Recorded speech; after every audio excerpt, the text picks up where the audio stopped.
Hey, what's going on, everyone? My name is Matt Jarbo. This is Mundane Mystery. Sorry for the delayed start, as I made the mistake of not updating my OBS stream key. So this was being published to another channel. So my bad, everyone. My bad. But I thought tonight we would we would start with something a little bit different, a little bit of a primer, something to set the mood, if you will. And I think you guys are going to. I think you're gonna enjoy this particular episode, because tonight we're talking about Tammy Zywicki, a murder case that is coming up on 26 years unsolved, and it's one that makes you feel can really happen to anyone you know, because it does seem to strike at the heart of America, at the, well, in all things considered, the girl next door. To other news now, it was a simple enough trip. Drop her brother at Northwestern University, then drive to Grinnell College in Iowa, but New Jersey resident Tammy Zywicki never made it. 25 years later, her murder is still a mystery. But CBS 2's Dana Kozlov reports investigators here refuse to close her case. There's someone out there. Please come forward. A quarter of a century has passed, but the plea from Tammy Zywicki's mother, Joanne, is the same. Help investigators find her daughter's killer and give her closure. Anything's possible. Police say 21-year-old Tammy was last seen on August 23, 1992, standing near her car on the side of I-80 near LaSelle, Peru. Witnesses told police they saw a man standing with her and believed his semi-truck was parked nearby. A trooper later found her abandoned white Pontiac, belongings inside. A week later, Tammy's body was discovered wrapped in a blanket off a Missouri road. We're going to reassess the evidence, send it for new DNA testing at our FBI laboratory in Quantico. The evidence could have the DNA of the offender in it. Investigators also want to know what happened to Tammy's 35mm camera, her Loris watch with an umbrella that played Raindrops Are Falling on My Head, and her red and white St. Giles soccer patch. Sources tell me agents believe her killer is dead. State police say there's no proof. Where do you fall into that mindset? Well, I have an open mind about it, because even if this person is dead, there's possibility there were other people with him, there were other people who helped him. There has to be other people that knew about it. Joanne Zywicki says she's encouraged at the cooperation now between the FBI and state police. There's also a $50,000 reward connected to this case. For more information, go to our website, CBS. $50,000 currently on the line to solve this murder. What say you, chat? Can we do it? Can we help lay Tammy Zywicki to rest by just looking at the information that's available and trying to discover if we can think of something that they can't? I don't know. That's always a tall order when we do these streams, right? But the end goal is still the same. Understanding what happened, having a solid idea of what took place, and then discussing it with a pair of new eyes. Now, with this particular story, the one of Tammy, unfortunately, there isn't a lot of information here. When we covered the Grimes sisters the other night, there's a lot of Wikipedia. This is an article on morbidology, morbid curiosities and oddities. From what I can find so far, this is the most comprehensive breakdown of what happened to Tammy Zywicki. And this will be our lexicon, our Bible, if you will, as we go through the events from 1992 in hopes of understanding what took this girl from this plane of existence. 21-year-old Tammy Zywicki was driving from her New Jersey home to Iowa's Grinnell College for her senior year on the 23rd of August, 1992. Tammy was an art and history major and loved animals and James Dean. She was nicknamed Z because she had a penchant for power naps. Interesting. I mean, everyone has a thing. Hers is sleeping. I will, of course, avoid the obvious joke about the 25-year nap. On that fateful afternoon, Tammy had decided to head back to college early so she could take a preseason photograph of her college sport team for Andy Hamilton, who was Grinnell's assistant sport information director at the time. En route to Grinnell College, Tammy dropped her brother Darren off at Northwestern University in Evanston before heading on her way. Darren later recalled that her car repeatedly overheated during their trip from New Jersey. Now that is something to keep in mind here, because she's going from New Jersey to Northwestern University, which is just north of Chicago. And it's August, which is, not a warm time. August back in 1992 was a lot hotter than August is now. Imagine where things are in terms of mid-September is about how hot August was back 26 years ago.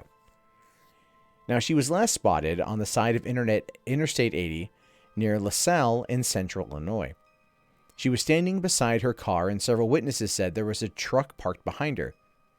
The witnesses also recalled they saw a man who appeared to be offering Tammy assistance with her car troubles. The man was described as being a white man, around 30 to 45 years old. He stood 6 feet tall and had dark, bushy, collar-length hair. The truck was described as white with 2 brown diagonal stripes down the side. Now, this one's a little bit weird to me, because you have a man in a white truck, fine, helping her out, car overheated, that's, the narrative here. But he's looked at as being anywhere between 30 to 45 years old. I don't know, I'm 36, and I look different than I did when I turned 30. Maybe not a great deal. I have a lot more gray hair now. Like an insane amount more gray hair. But I just think that's, that's a bit much to have that, people just maybe I think were guessing around that time. Now, when Tammy's mother discovered that her daughter never arrived at Grinnell College, she called the police to report her daughter missing. The following day, Tammy's white Pontiac 1000 was found abandoned alongside westbound Interstate 80 near Utica. The locked car contained Tammy's packed bags and her other belongings. Tammy, her car keys, and her purse were nowhere to be found. Now, that's a little bit weird, isn't it? Because isn't Utica in New York? Right? Like, isn't it? Let's see here. Where is Utica? Pretty sure it's in, New York, right? So okay, let's just, before we jump in, let's take a quick look at the map, right? We're going to jump back out here to try to place it. So she drove from New Jersey, right? Here somewhere in New Jersey, all the way over to Chicago, over here, just a little north of Chicago. Then drove all the way around to Utica, which is where they found her car. Probably about where she ended up probably breaking down at. Now, that is a hell of a drive to take her brother to college and then drive back herself. I mean, she could have gone up and through Canada here to cut over into Buffalo, but probably didn't do that. She took the long way through Cleveland and came up, and this is where things were.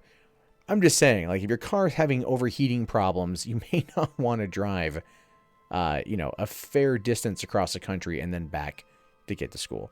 I just figured there could have maybe been other ways to go about that. But I don't know. What do I know? I'm not Tammy. I don't know anything about her. This is all new information. Now, 2 weeks later, a local man was walking alongside Interstate 44 near Sarcoxie, Missouri, approximately 50 miles west of Springfield, when they found the body of a young woman wrapped in a blanket. The body was extremely decomposed, while clothes matched the description of clothes Tammy wore on the day she disappeared. She was identified via dental records. She was around 500 miles away from where she was last seen on the side of the road. Now, Sarcoxie, Missouri, let's take a look and see about how far that is. So I just want to, take a look here. So we've got that. Let's do directions to flip that. All right, there we go. Sarcoxie, Missouri. It's a 17-hour drive. And if they found her car in Utica, and this is where they found her body, it's not 500 miles. It's 1,200 miles away. Right? Like 1,200 miles. If this is accurate, right? If this whole thing is accurate. And that is just crazy to me. That is I don't know. That's nuts. That's just That's insane. So, okay, well, sorry, they found her car in Utica. Maybe that's not where they had discovered her, because so they found her car in Utica. She had dropped him off here north of Chicago. The car from where they found her was 1,200 miles. Maybe she was somewhere near this construction zone area right over here. I don't know. The article is not the most conclusive in that particular regard. Oh, sorry. She was spotted in LaSelle in Central. Okay, let's look this up. LaSelle in Illinois. Okay. Let's see. But they found her car. We're going to flip that around. We're going to... LaSelle... Or I think it's La... What was it? Yeah. Okay. So... it appears... Now, isn't that kind of weird? That she broke down in LaSelle, according to this. Right? Evanston's here. Okay. Evanston's here. This is where she dropped her brother off for college. And they found her over... They saw her over here having broken down. Now, off the I-80, so obviously the I-80 was the one she was trying to be on in order to get over up towards where they found the car in Utica. But what would have taken her from Evanston up to around here? And that's what I don't understand, is dropping him off, there's clearly tons of freeways one could take to get back down to the 80. So, obviously, already off the bat, something about this is not making a great deal of sense. It's definitely something here. Okay, so, I did miss that little piece there. So they found her alongside Interstate 44 near Sarcoxie, approximately 50 miles west of Springfield, wherein they found the body of a young woman wrapped in a blanket. The body was extremely decomposed. While the clothes matched the description of the clothes Tammy wore the day she disappeared, she was identified via dental records. She was around 500 miles away from where she had last seen. The young woman who once wrote in her high school journal that she didn't want to suffer when she died was brutally murdered. As darkly comedic as it is to kind of say in this particular regard, I can understand that. Like, there's a level of irony there that is not funny, but understandable. You know, it's like that, huh? You know, I don't know what the emotion for that is. I don't know how one would describe the, huh? But just, I'm pretty sure many of you have already said that along with me. Now, the autopsy concluded that Tammy had been sexually assaulted and then stabbed 7 times in a circle around her heart and once on her right arm. Duct tape was placed over her mouth to muffle any screams. It was determined that she was dead up to a week before she was found. Lawrence County Sheriff's Detective Greg Brandma said that Tammy had been killed elsewhere and then dumped at the site. She had been robbed of her 35mm Canon camera, her wristwatch, which played the tune Raindrops Keep Falling on My Head, and furthermore, a St. Giles Soccer Club patch was missing from Tammy's shorts. That's interesting. I don't know if this is the same patch or if this is just a patch. But I wonder if it's just a patch and not the patch, how much of it boils down to simply being a keepsake, a trophy. That's always creepy when the trophies come into play. Now, after the grim discovery, members of the college community gathered at Herrick Chapel in remembrance of Tammy, saying, "We hope some good will come from this, including the capture of the person responsible. We don't want him to kill again." Investigators released a description of the man who was spotted assisting Tammy with her car troubles. They announced he wasn't a suspect, but that he could offer assistance in the investigation. Yeah, and here's the thing. Why hasn't that guy ever come forward? As far as I know, I don't know if he has, but I don't think that he has. I don't think that the person has come forward at all. And that's the thing, too. If several witnesses saw her car alongside the road being helped by somebody, and this person wasn't involved in the crime, you figure that word would have gotten around well enough, and then that person would have turned themselves in. But at the same time, the 90s, not everyone had 24/7 cable news. There was no social media. There was just flyers and American Crime Stoppers and unsolved mysteries and things like that. You know, there's America's Most Wanted, things along those natures could have been a good way to get the word out. But back then there was no social media. Tammy's funeral was held on the 8th of September. Over 50 mourners, some of whom didn't even know Tammy, filed into St. John Newman's Roman Catholic Church in Mont Laurel to grieve the loss of the bubbly young woman. They remembered her as a lover of nature and a believer in life. She was the nicest person in the world, said Rebecca Campbell. She was fun-loving and spirited. Following the service, Tammy was buried in West Newtown Memorial Cemetery, south of Pittsburgh, near the Roman Catholic Church, near where her parents were married, and not far from Pleasant Hill, where she was born. On her tombstone is a picture of Garfield, her favorite cartoon character. It's interesting that they would have that be on the tombstone. You know, I get it. I understand it. It's something that's going to make them remember their child, make them remember everything about her. What made her happy was Garfield, a cat that loved lasagna and really hated any kind of work.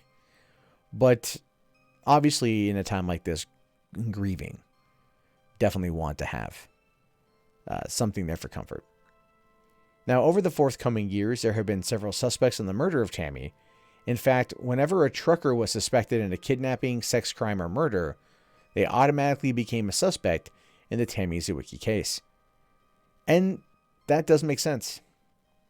That actually makes a lot of sense because, you know, you hear about it, you figure they might know something, might know someone who said something, someone's going to say something along their own. But apparently then that also means that there's been a lot of truckers that have been accused of sex crimes, kidnapping, and murder, which really really makes you start to question the I guess you could say the morality of the person who is going to be, you know, you're on the freeway and you see someone driving a semi-truck. You can't see who's driving it, but it's alongside the road. And you just ask, you know, you want to ask yourself, is that a person, a kidnapper? Is there someone trapped in the cab of that truck? Have they just come from raping somebody? Have they just come from murdering somebody? You know, you don't want to put that on your fellow man, obviously, but it's something just to consider in general, I think. Now, one suspect did come to light in 1992 when James Dante Mackey, 38, a Tampa truck driver, was arrested in Indiana on charges of attempted rape. He was arrested on the 31st of March outside South Lake Mall, just off of Interstate 65 in the northwestern part of Indiana. A woman had told police that he had attempted to rape her as she was on a payphone. After his arrest, police found women's undergarments and pornography in his truck. Despite rumors, investigators found no evidence that linked him to the murder of Tammy.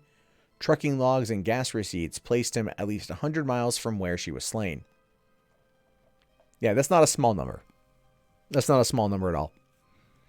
At one point in the investigation, authorities focused on Bruce Mendenhall, a Southern Illinois trucker who was convicted in 2007 of the murder of 25-year-old Sarah Holbert. While incarcerated, he confessed to murdering 6 more women. Mendenhall primarily targeted young sex workers that he picked up in his truck, despite the fact that Tammy wasn't his typical profile type. Authorities considered the chance that he killed Tammy. Nevertheless, they could never tie him to the murder. Which I get, you know. But he was picked up convicted in 2007 of the murder of a 25-year-old. And then while in jail, he confessed to murdering 6 more. But did that have anything to do, you know, was that in 1992? Like, that's a problem with these particular types of articles, is that the details are basic, but they're also lacking, you know, great depth.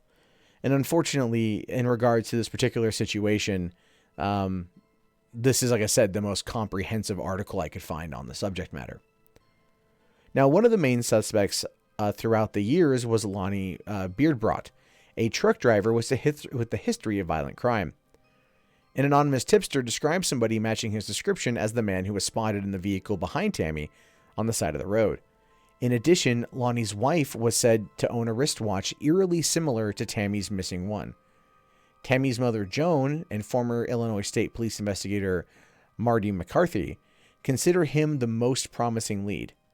Nevertheless, prosecutors resist charging him due to the fact there wasn't enough evidence to take the case before a grand jury, and he died in 2002. Now, 10 years after this horrific death, this tragic death of Tammy, this is a guy, a prime suspect. Now, if it said that his wife owns a wristwatch that is eerily similar to the one Tammy's missing, why not question her? Right? I mean, he's dead. So if this is the guy, you're never going to get justice, but you could at least learn. You could at least find out. You could at least know what happened, know what caused it. But unfortunately, in these particular situations, that is not always the easiest thing. I mean, we'd like it to be like a movie, wouldn't we? We'd like it to be one of those situations where you can easily just go to the person and go, tell me what you know, or I'll break your freaking kneecaps or something like that. But not a lot of that gets done here, which is sad. But you should always investigate the spouse. Right? I think that's the best course of action. Now, Tammy's mother, Joan, declared that she wasn't happy with the early investigation by Illinois State Police, saying, as the years go by, it's very irritating. There were so many blunders in our case that they lost cause for the first few days. And she also said that it took authorities more than 24 hours to enter Tammy's car into the police's central computer. Well, it'd been, oh, I see. Well, they found the car like the next day in Utica, or they found like a day or two later in Utica, which was several hundred miles away from where she was last seen, and then 1,200 miles away from where her body was discovered. So, somebody took it out there, and apparently they didn't get any forensics off of the vehicle. That's just crazy to me. Now, it says in 2017, authorities issued a press release in which they asked for the public for help in identifying the driver of the vehicle who was spotted seemingly assisting Tammy with her car troubles. Authorities had hoped that by releasing the description of the man in his truck, they could refresh someone's memory. During the press release, authorities declared that the case was still open and that they are actively pursuing new investigative strategies that could lead to a crack in the case. But in 2017, it had been 25 years. Not to say that they're never going to be able to find a killer. But if their best lead died, 15 years earlier, what do you got? What do you have at that point? How are you going to be able to even remotely get the info? It's just one of those things that comes with these cold cases, is that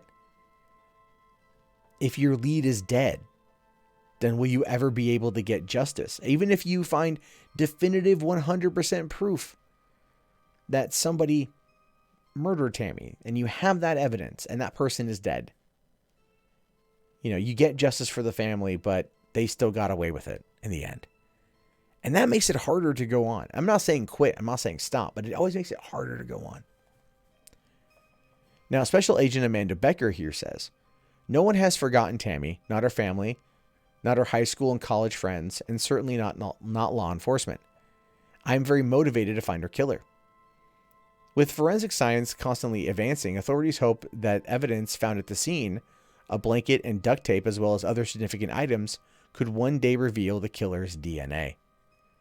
I don't want to be pessimistic here or cynical, but if you haven't pulled any DNA off of the blanket and duct tape, as well as other significant items that were found at the scene, I don't think you're going to find it.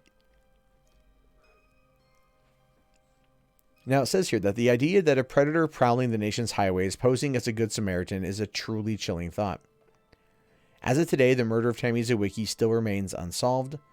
A reward of up to $50,000 has been offered for information leading to the identification of the individual responsible. If you have any information, please call 815-726-6377. And that's where we are with it, all things considered. It's not much with this particular case, unfortunately. This is just where we are. So I'm putting it to you guys. What do you think about this? I'm pretty sure that from what this particular thing tells us, and again, there's not much other information that's out there. It's probably the Good Samaritan either, has information or is the perpetrator. Oh shit, drop something. So, okay, so Ranger here says they recently found evidence on DB Cooper's tie because of new collection techniques, so there's some hope. Perhaps. And maybe one day down the road they'll be able to put it all in there. But look, here's the thing. Whoever took her body, or whoever took her, also took her car. And if it was a Good Samaritan in a truck, think about this. If it was a Good Samaritan that grabbed her, he would have had to grab her, put her in his vehicle, not risk leaving her in her vehicle, take her somewhere, leave her, right? Or take her within her car, drive it 500 miles away, dump the car, then go back on his own, then go back there. That doesn't make a lot of sense. I believe I'm going to sit there and assume either there are two people involved, so it's killers, not killer, or it's an accomplice in the killer. But at the same time, it could also be, this happened right outside of Chicago. How hard would it be to just end up driving the car somewhere in the inner city and leaving the keys on the ignition after wiping it all down and then just waiting for somebody to steal it until it breaks down? But the thing is, they found the car the next day 500 miles away. So it wasn't like it just was a couple day period. The car moved 500 miles from where she was last seen. And even where she was last seen was the opposite direction of where she should have been going. She broke down maybe she thought that it would be easier to drive out and go around Chicago than to cut through Chicago. It was August 1992. I don't know what the traffic would have been in that region at the time, but I guess anything is possible. Could have been a trailer truck that the car was put on. Rattlesnake, that's a good idea. I didn't think about that one. It could have been. It could have easily been a tractor, a truck with a trailer, right? Drove the car inside it, put the car in, drove 500 miles and ditched it. Yeah, that's entirely possible.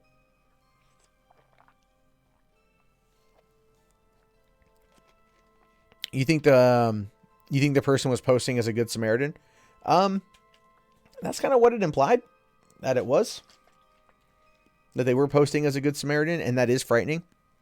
That is disturbing, but that's happened before. That's definitely not new. You hear about this kind of stuff all the time. People, I'm here to help you, and then that was actually one of the things Ted Bundy would do. He would not so much be the Good Samaritan, but he would be the person looking for a Good Samaritan. And when he was a person looking for a Good Samaritan, that's when he would strike and lock the girls up in his car. He would handcuff them to his car. And then, drive them away and whatnot. And then, kill them and then have sex with them. But I think also, and sometimes he would act as the Good Samaritan trying to get them alone as well. So yeah, that does happen. Let's see here. You're wondering if they looked into her brother? Stabbing someone in the chest sounds more like something someone close would do. Or it could be straight up psycho. Well, that's true. That's a good idea. They mentioned the ring, the punctuation marks in the shape of a ring around her heart. See, the thing to me, that's indicative of a serial killer. That's indicative of a calling card, right? Like it's the ring heart killer sort of thing, or the heart ring killer. That sort of thing. I feel like that should have been a calling card, but it's entirely possible that was the first time that person ever used that calling card. That killer ever did that, and then decided against it, or something happened, or they realized that leaving a calling card is just only going to bring authorities closer to them when they don't want that kind of attention. So it does sound like some spurn lover stuff. That is true. But then again, she went to college she went to college a ways away. Hold on, where'd she go? She went to school at Grinnel, right? It was at Grinnel. Let's see where Grinnel College is. Okay, okay, let's just do the search. Okay, Grinnel College. Oh, okay. Oh, it's in Iowa. Okay, so I didn't even take that into consideration from where she was at. Okay. Oh, that would explain it. Okay, that's my bad. She dropped him off and then she was driving to college. I got it mistaken. That is my fault. Because there's Grinnell College, there's Evanston Northwestern. It's, let's see, directions to here. Okay, so that's 4 hours and 41 minutes, 293 miles. Okay. So she clearly took this route right here, coming down into the 80. So this is the route she was taking. Okay, now we know a little bit more. Obviously, that was my bad for not figuring that out. She broke down somewhere around over here by LaSelle, and that's when somebody found her, and then they drove her car all the way over here to wherever Utica is. So it's if I can get this to work, my computer's acting up. There's Ithaca, so it's around here by Ithaca area, right? So they drove her car there, and then they dumped her body over here in Missouri. Okay, so let's bring that up there. Okay, so we're gonna look at LaSelle, Illinois, to it's like Sarcoxie, Missouri. Okay, let's see how this is. So that was 500 miles away. That part was accurate. So obviously whoever grabbed her, I mean, it does seem like there were two people involved here, because if you think about it, she was found here. It's pretty much a straight shot, the 44, right? I mean, from where she broke down is basically a straight shot. She broke down, and this person came up here, got her off of the, it looks like got her off of the 80, drove down the 39, which turns into the 55, and then goes through St. Louis and ends up being the 44, popping off down over here in Sarcoxie. So that makes sense in terms of a route, right? Because it's pretty straightforward, so to speak. It just is. It just feels like kind of straightforward to me. Whereas however her car ended up all the way over here in New York tells me that it was somebody else who drove it there. So I think because given the location, that person dumped the car, and then maybe whoever took the car took it on a joyride or something and it broke down. I feel like that's kind of, at this point, I don't know if that's accurate. I can't say it's accurate, but that's kind of what it feels like to me. It feels like that could have been. Rachel asks, do I think that the guy had his way with her before he killed her? Yeah, she was sexually assaulted. Yeah, it said she was sexually assaulted. So that's the thing. So, okay. Yeah. Unfortunately, the article here doesn't say Grinnell College is located. Oh, it says Iowa's Grinnell College. Okay. I got that mixed up. So that was my bad. But yeah, that's kind of where this whole thing kind of runs. We don't really have much to go with here. Who this person was or where they're coming from. We don't know much else. And she's, been gone for 26 years as of this August, and there hasn't really been a movement in there. Well, that's actually not entirely true. I did come across this one particular clip that I'll show you guys right now. It is a murder that has gone unsolved for more than 2 decades. College student Tammy Zywicki killed as she drove herself to school. But tonight, a man who once worked the case says he believes he knows who is responsible. CBS 2's Mike Parker has more in this original report. I believe it can be solved, and that's what the most important thing to me. We can identify, I believe, the killer. Retired Illinois State Police Master Sergeant Martin McCarthy was a member of the task force investigating the 1992 abduction and murder of Tammy Zywicki. Although he's been off the job for 13 years, he hasn't given up the search for her killer. This isn't my first rodeo. You know, I've done homicides for many, many years. The most obvious guy is the guy who did it, not like television or movies. It's the most obvious guy.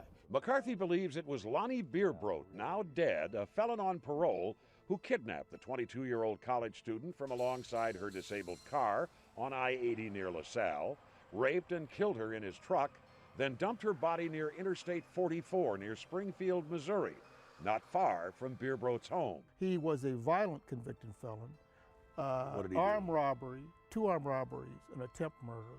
He did 3 consecutive 10-year sentences. McCarthy says Beerbrodt has been placed in LaSalle County on the day Zywicki disappeared, and that a witness has identified Beerbrodt as the man she saw standing alongside the victim along the highway.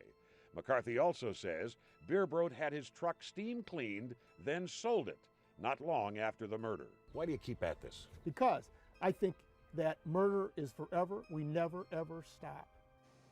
And there's something else. One witness says Beerbrodt gave away as a gift a key piece of evidence, an unusual music box wristwatch, the same kind of watch that was missing from Tammy Zywicki's suitcase. Beerbrodt died in 2002. McCarthy says he hopes authorities finally see the case his way and just close it after all these years. The Zywicki family, he says, needs some closure. Robin Cape. Yeah, indeed they do. So, okay. I get the guy right there. You know, he's the detective, the investigator, thinks it was that guy, right? Thinks it was that Beardrow guy. How do you pronounce his last name? Lonnie Beerbrodt. I'm not too sure. But a truck driver with a history of violent past, things like that. And unfortunately, it's, it's not going to entirely work out well. So I found, let's see, trying to look up another article real quick. All right. So this one is from 2015. I just found this one. Right. Okay. So this one's from 2015. Police pursue promising new leads in Zywicki investigation. This, of course, is still 13 years after this guy's death. So it's kind of, it's interesting. But this is still coming out of what city? Oh, okay, Chicago. So state police investigators say they are pursuing promising leads in one of the state's most troubling cold cases, the 1992 kidnapping and murder of 21-year-old Tammy Zywicki. Zywicki was a senior at Grinnel College en route back to school when her car was found and abandoned on the shoulder of I-80 near LaSalle, Peru. Well, hold on. Let me just double check this here. It says that, was this, okay. Her car was found alongside westbound Interstate 80 near Utica, right? I mean, I just want to like double check that this is where I'm thinking. It's not, is there Utica, Illinois? Oh, okay. I was completely wrong. They really need to like start putting state names. Utica, Illinois. Okay. I'm thinking of New York. That was okay. So I am entirely wrong on my theory here about there being 2 people. So she, okay. So she was broke down around here on the I-80. Her car was discovered around here in North Utica. And then, of course, she was found 500 miles away in Springfield. So down over here, St. Louis. It was, goddamn, where is this place at? Sarcoxie. Well, doesn't really, I guess, doesn't super matter. But now we know that, okay, so it was, they really need to start putting, that was, I think, some, I think people would think Utica, New York, more so than Utica, Illinois, right? It's kind of like, it's not like Portland, where you go, oh, Portland, Oregon, Portland, Maine. Like, it's kind of a, there's a distinction between the two, but you could get them mixed up. You're thinking one thing. Like, that's just poor writing, and I kind of feel stupid, by the way. I feel really stupid. But 9 days later, her body was found wrapped in a blanket hundreds of miles away on an entrance ramp of I-44 near Sarcoxie, Missouri. She'd been stabbed to death. The case was never been shelved, says Jeff Padilla, Master Sergeant at Illinois State Police. What we've had to do is essentially go back and work the case as if it were brand new. Well, yeah, because it's a cold case. So once it gets thawed, it ends up becoming, you got to kind of go back with fresh eyes. Now, as part of that effort, former State Police Director Hiram Grau petitioned the Philadelphia-based VidOCQ or Vidoc whatever society to take a fresh look. The organization, composed of investigators, forensic experts, even psychologists, investigate only cold cases. Last fall, the team from Illinois made a presentation to dozens of VidOCQ members, and Padilla says it paid immediate dividends in a case where the existing files were nearly 6,000 pages long. That's pretty nuts. It helped us focus this investigation. It really provided new life. Specifically, Padilla says police are now focusing on half of a dozen specific leads, including one that says was never properly vetted during the original investigation. What we're focusing on now has always been in the case file, but for lack of a better term, it's been buried, he said. The lead was there, but we really needed to follow up on it, but they won't elaborate on the lead, just that it's a person of interest. It says here that I think we are very hopeful in the direction we are going, and I would say it's promising. But he says that it wasn't Lonnie Beardbrot. So, okay, so you got the guy who worked on the case. This dude, this guy right here who worked on the case for years. He thinks that it was this Lonnie guy, but these guys using basically going to this, a big kind of like cold case think tank. They're saying that it's not him. Now, they said he's a former trucker, an ex-con whose name has repeatedly come up in the Zywicki investigation, largely because the former investigator Martin McCarthy publicly named him as the most likely suspect. He's saying that you never give up on murder, which we just heard that clip, but Padilla disagrees. Says there's a lot of misinformation about him out there. For as much circumstantial evidence as that there is about his involvement, there's as much that indicates he's not involved. Breitbart said a nurse indicated she saw someone standing with Tammy near her car on I-80. She said that same man came into the emergency room where she worked months later. His wife, she said, was wearing a unique watch, which matched the one Tammy was wearing when she disappeared. So all of that was a nurse. Is just a nurse saw him? Is that all his? But that woman's information led investigators to Breitbart, or Breitbart, whatever, who he was questioned. But Padilla said, based on investigative information that he's seen, he did not believe that he was in possession of Tammy's watch, saying, we know the watch is missing. We don't know, or what we don't know is if the watch is turned up. Goes on to say that I begin to question why there was continued focus on this person when after 20 years we could neither include or exclude him. Padilla said he is someone who remains a person of interest because of some of the circumstantial information surrounding him. So that is interesting because this guy, Martin McCarthy here, very much believes that it was him, and he believes that it's just kind of like, Occam's razor in this case, right? Simplest answer is the correct one. But these guys are saying that it's not him, that it could be someone else entirely, because Lonnie died in 2002. And when asked if he believes Tammy's killer is still alive, Padilla answered with an emphatic yes. As a result, from the VidOCQ Society, I'm enthusiastic about the potential resolution for this case. He also emphasized that he and his investigators feel they have a responsibility to solve it, saying, when you have a young girl who could be anyone's daughter taken from the side of the road because her car broke down, we all feel for that. It's the most important thing in this investigation. Our role is not only to bring Tammy's killer to justice, but also to be advocates for her and her family. And of course, if you come across this, you can call 815-726-6377, extension 286, which I've already gone over that number. So that's so that kind of changes things, right? Because the one article we looked at that had a comprehensive breakdown of it listed this person. But even when I Googled Tammy Zywicki, the article that I just read to you didn't pop up. So that's on me for not, when I was doing some of the research for this particular case, to not go through and get to get all that final information there. So it definitely, so hold on. The lead is the boyfriend that rattles. Well, hold on. Did it say, did Was there a boyfriend? Does it say anything about a boyfriend here? Like, I mean, that's a question. Let's take a look here. Let's Google it to the Google machine. Tammy Zywicki boyfriend. 20 years after their daughter was killed, they go to her grave and wonder. Okay, so authorities, this is from August. Well, I mean, there's some things here. Iowa cold cases. Let's take a look here at the Iowa cold cases. Okay, so she, 21 years old, Grinnel College. Her car broke down. I mean, it's the same information. Okay, she'd been seeing at her. Okay, so reportedly had seen at the mile marker 83 in central Illinois sometime between 3:10 and 4:10 or 3:10 and 4 p.m. on August 23rd. Witnesses reported seeing a tractor trailer near her vehicle during this time period. Zywicki's missing personal property included a Canon 35mm camera and a musical wristwatch. Okay, and again, we're looking at the car.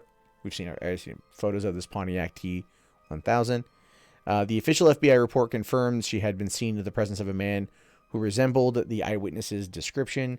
Apparently, he's a white male between 35 and 40. Now, see, 35 and 40 makes more sense. Before, the other one we read had said 30 and 45, which to me felt like a pretty big extreme. But 35 and 40 does make some sense because I'm in between the age of 35 and 40. You know, so like I don't think I'm going to look much different in those 5 years. Whereas the 15 years clearly is going to be a different thing. Now. The official FBI report confirmed that, okay, the eyewitness reported another coincidence.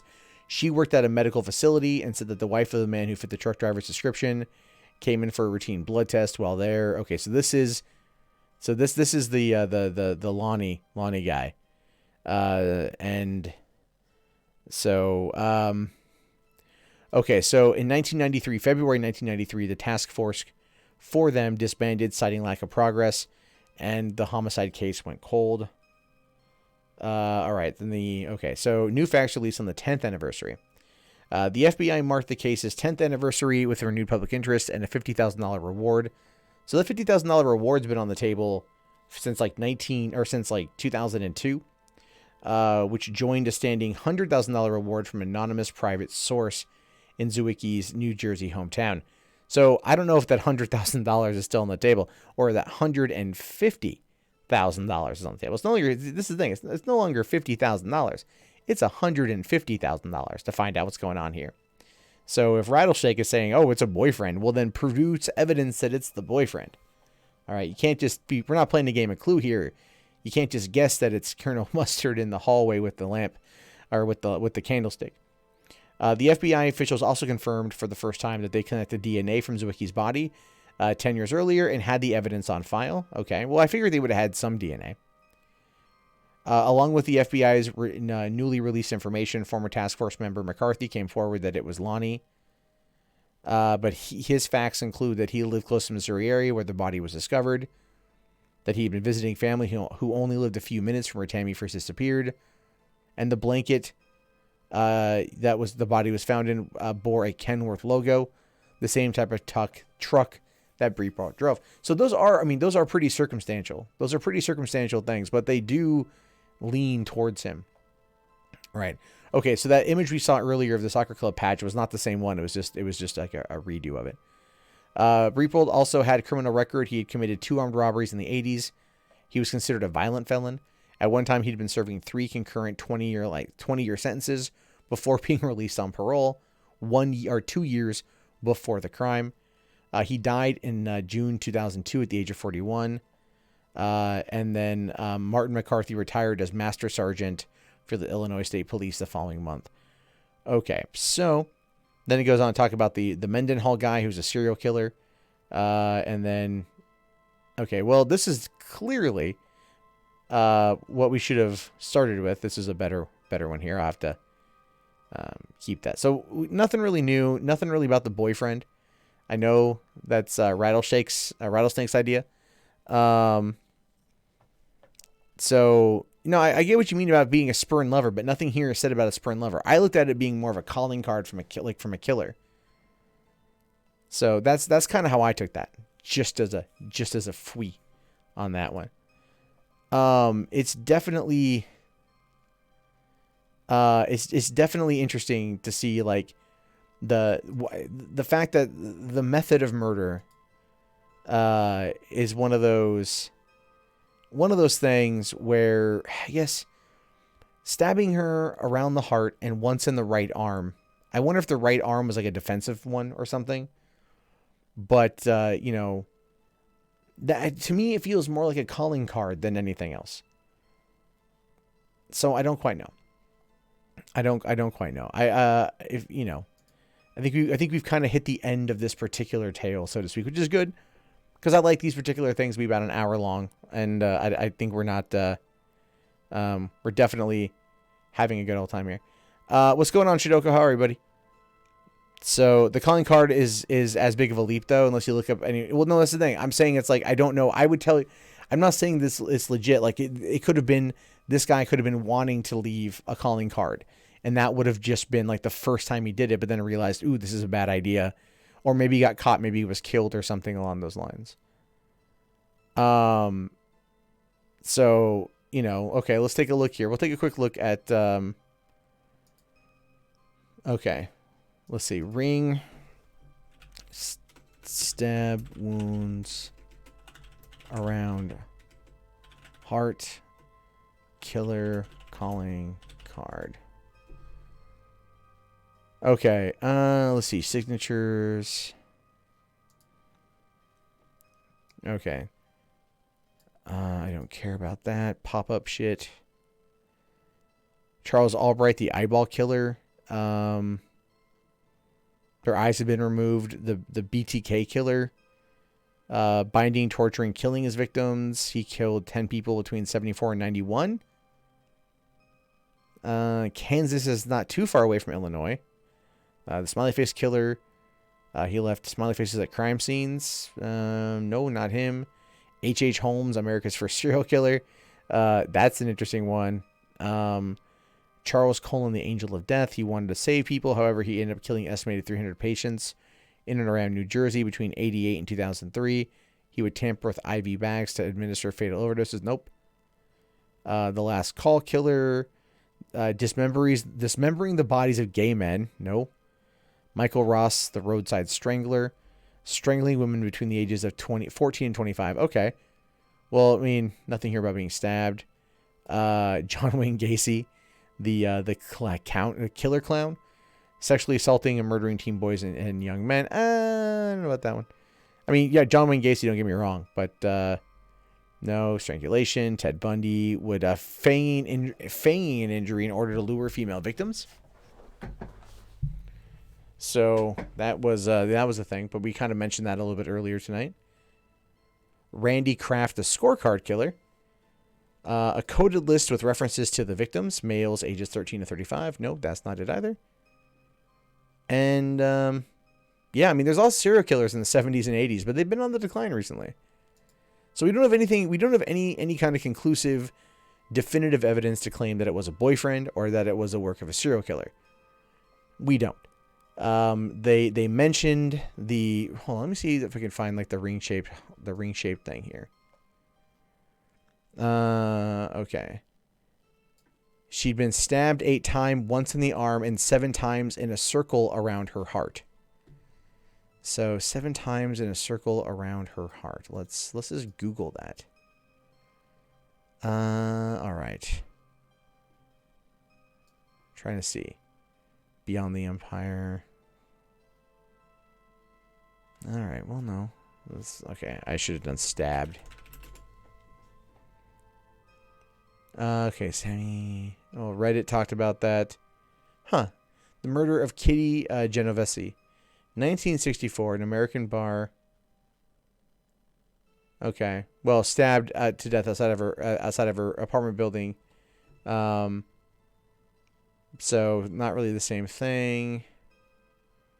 A man was stabbed 7 times during Magic the Gathering. Not really the same thing. So I don't know if it's significant. It may not be significant at all. It may be nothing. So I don't know. I mean, we're all being amateur profilers here. So I'm just telling you. I'm just saying nothing about this indicated having, her car broke down. 1992, you didn't have cell phones, really not as prevalent as they are now. They exist, but whatever. She probably didn't have a cell phone on her. Call her boyfriend, right? Now, she could have had a boyfriend at college. College was only a couple hours away. But I think they would have said she called her boyfriend, unless her boyfriend did it. Because if she would have had a cell phone or gone off to use a phone or something, maybe there would have been a record or something like that. So that's just, it's kind of where we are. I mean, this runs into a dead end, as these cases tend to do, which is always kind of sad when you get to the end because you realize that there's not much more information there. But the idea of these streams, as always, is just to kind of have a conversation about what happened, discuss theories, possibility. Nothing is off the table, right? Whether we agree or disagree, nothing's off the table. And maybe help somebody out down the road. So I see that Rattlesnake has a thought. I'm waiting for him to release it into the wild.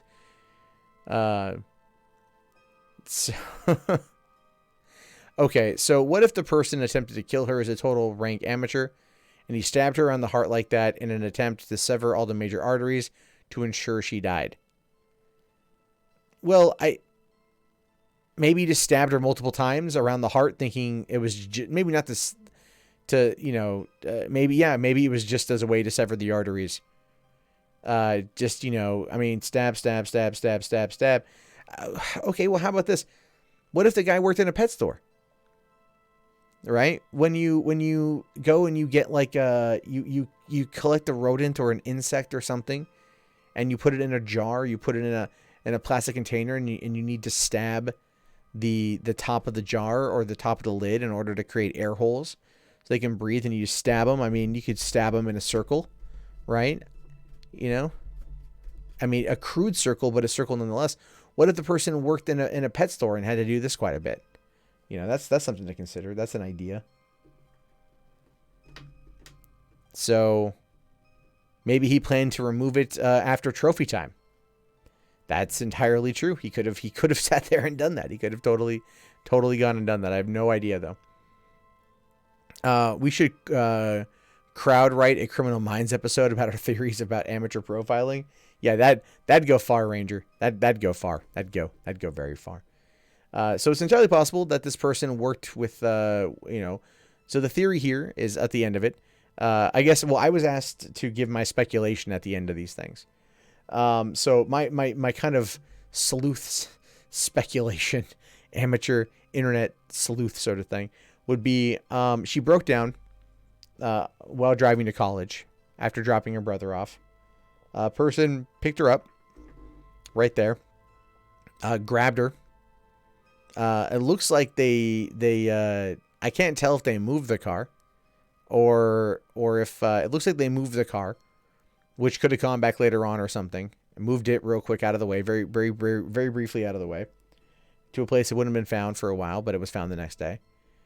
Drove her the 500 miles, probably that night, raped her, killed her, and then wrapped her body, dumped it, and went on about the day. So it's one of those things where you don't know 100% where things go, but at the end of it, maybe this Vidoc group will be able to solve the problem, and they'll be able to really help out.